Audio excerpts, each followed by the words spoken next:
આવું લોકેશન છે કે સવારમાં જુઓ અહીં ડુંગળી થઈ ગઈ છે. સવારમાં વિડીયો બનાવીએ છીએ જેવો તેવા. બધાને શુભ સવાર. જય માતાજી અને જય માં હિંગળા. જો સુરત દાદા એટલે પોગ્યા હજી ઉગ્યા છે. હજી આપણે ક્યારના ઊભા થઈ ગયા. આજ કંઈ કામ નથી. આજ પાણી વાળવાનું છે એટલે 7 વાગે લાઇટ આવે. ડુંગળી આવી થઈ ગઈ. તમે બધા કમેન્ટ કરજો સારી થઈ કે નહીં. બરાબર. જો અમારે કેળ ને એવું છે બધું.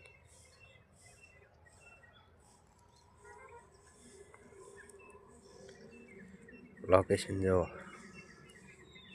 મસ્ત આવે. ઓલી બાજુ કાળું છે એમાં ડુંગળી ઉગી ગઈ છે. એનો વિડીયો બપોરે મૂકીશું એક.